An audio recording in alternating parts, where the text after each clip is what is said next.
एक गुरुजी ने एक चेला बनाया। चेले भी बड़े अद्भुत होते हैं। सो बड़ी नम्रता से गुरुदेव बैठा पास में था। तब तक गुरुजी ने कहा कि बेटा पानी बरस रहा है, गाय को बंधन से मुक्त करो, दूसरी जगह बांध।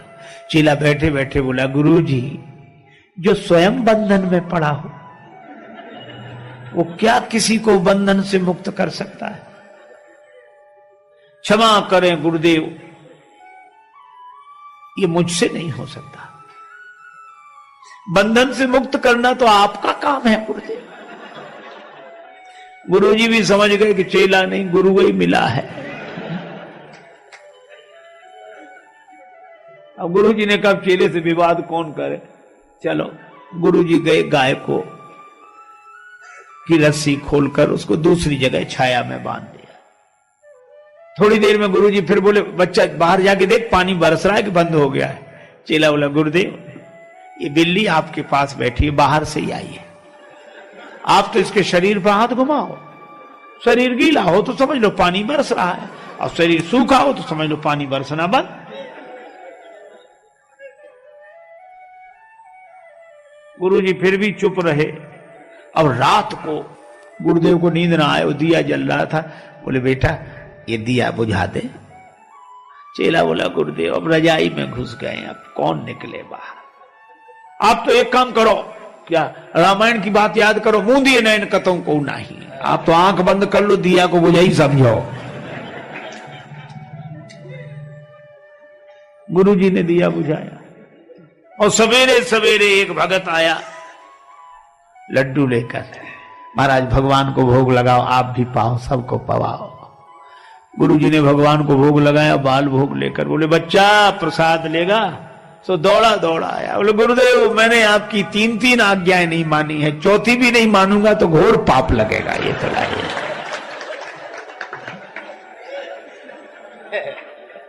ये हाल। कोई रिक्शा दिख गया तो हम रिक्शा मांगते नहीं है, आवाज, ए रिक्शा, जैसे उसका नाम रिक्शा ही हो। एक आदमी ने तो हद कर दी, रिक्शे वाले से बोला, रिक्शा? हाँ साहब। रेल स्टेशन जाओगे? बोले हाँ जाएंगे। तो बोले जाओ।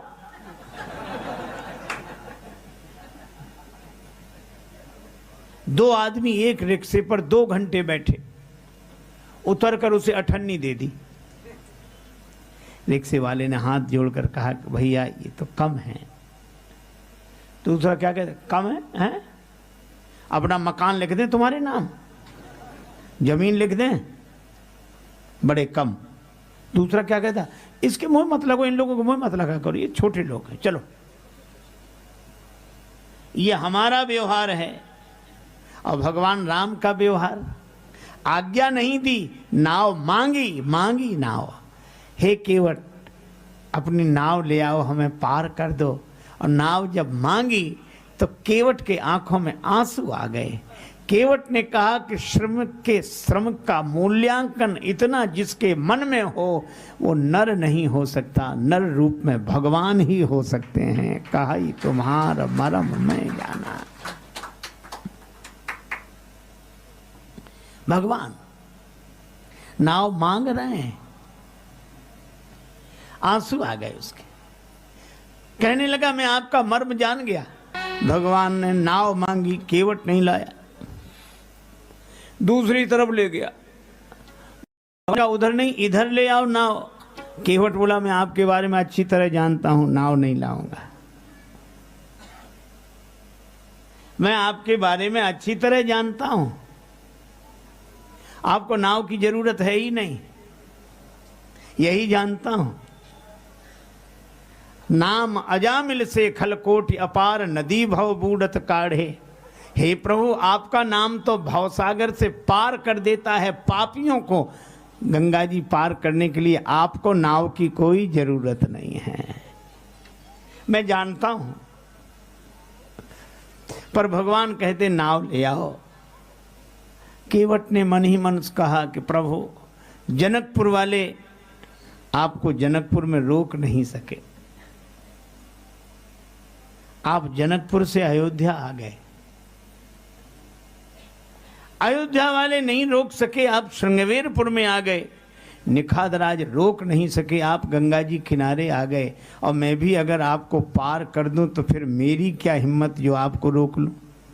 बड़े बड़े राजा आपको नहीं रोक सके तो भला मैं क्या रोक पाऊंगा। इसलिए मैंने निश्चय किया, ना नाव लाऊंगा ना पार करूंगा, अपने आप रुके रहोगे। एक आदमी गया बाजार, पत्नी ने कहा कि बाजार जा रहे तो कोई चीज खरीद लाना। ठीक है, पर पत्नी बोली ठग मत जाना, बाजार में ठग बैठे रहते हैं।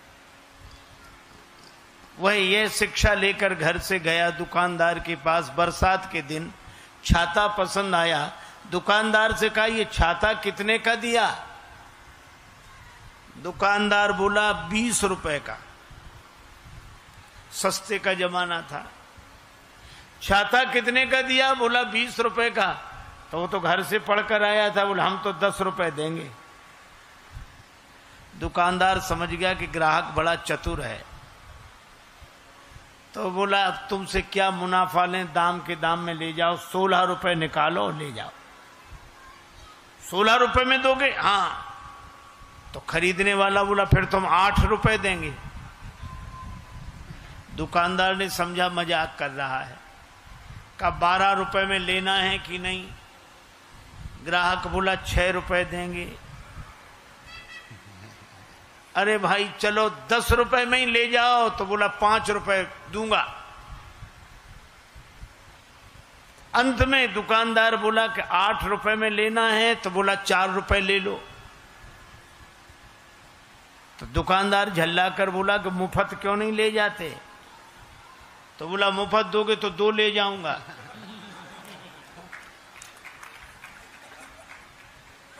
है? अब बोलो छाते जैसी चीज उसे मिली नहीं। क्यों नहीं मिली? क्योंकि वो किसी एक भाव में टिकता ही नहीं था।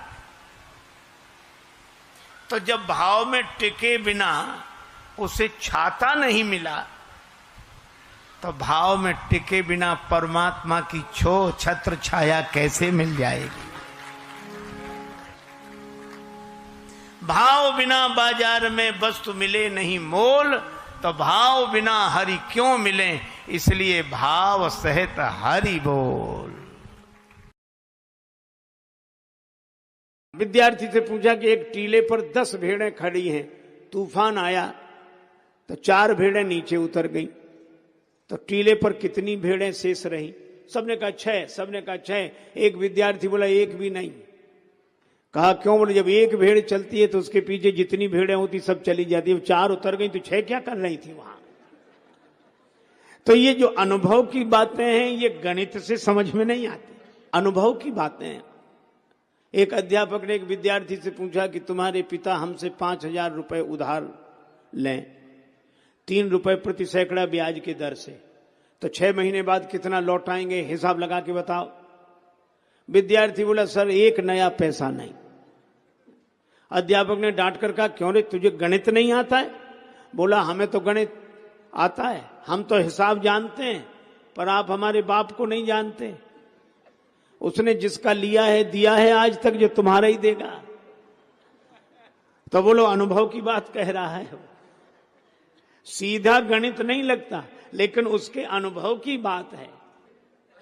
इसी तरह गुरुदेव के वचन को बुद्धि के गणित से समझने की चेष्टा न करो, बल्कि गुरुदेव के वचन को तो वेद मंत्र मानकर श्रद्धा पूर्वक पालन करो।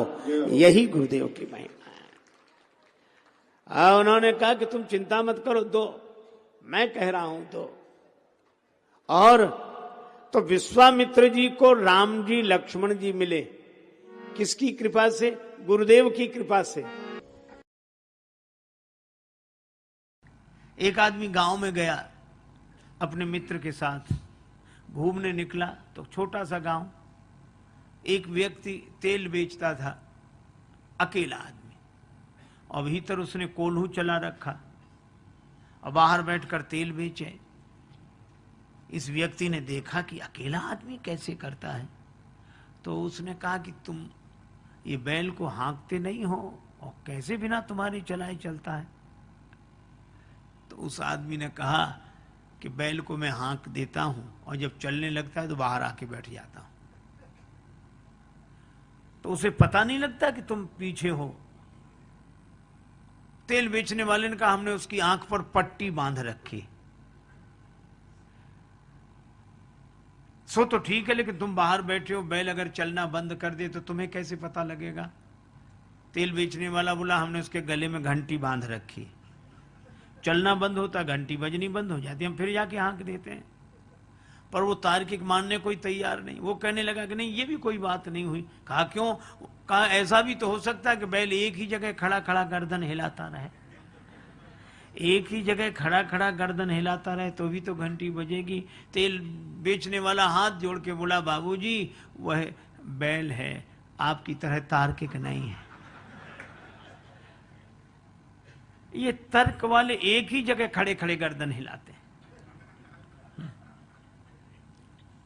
अरे भाई भगवान की भक्ति का सुख लो, भगवान की भक्ति का आनंद लो। जनक जी जैसे ज्ञानी भी भगवान के भक्त हो गए। अच्छा देखो, एक और अद्भुत बात मैं आपसे बताऊं, श्री जनक जी ज्ञानी हैं, ज्ञानाभिमानी नहीं है, और ज्ञानी के यहां भक्ति प्रकट हुई। श्री सीता जी, अच्छा भक्ति की क्या पहचान है कि भक्ति प्रकट हुई? का भक्ति के प्रकट होते ही वर्षा होने लगी। वर्षा ऋतु रघुपति भगति तुलसी साल सुदास। भक्ति के कारण वर्षा होती है। जिसे एक बार जीवन में प्रभु का प्यार मिलता है उसे बस आंसुओं के हार का उपहार मिलता है। न पूछो उस दिल की बेकली का हाल मत पूछो, न तन से प्राण जाते हैं न प्राणाधार मिलता है। भला किसको दिखाएं मर्ज की बढ़ती हुई मंजिल, न कोई वैद्य मिलता है न कुछ उपचार मिलता है, और दूर रहने पर भी न जाने क्या क्या बात होती है। हृदय के तार से जब उस हृदय का तार मिलता है और जहां कुछ छल छलाता अश्रु जल दिखलाई देता है, उसी मानस में हमें वह सांवला सरकार मिलता है।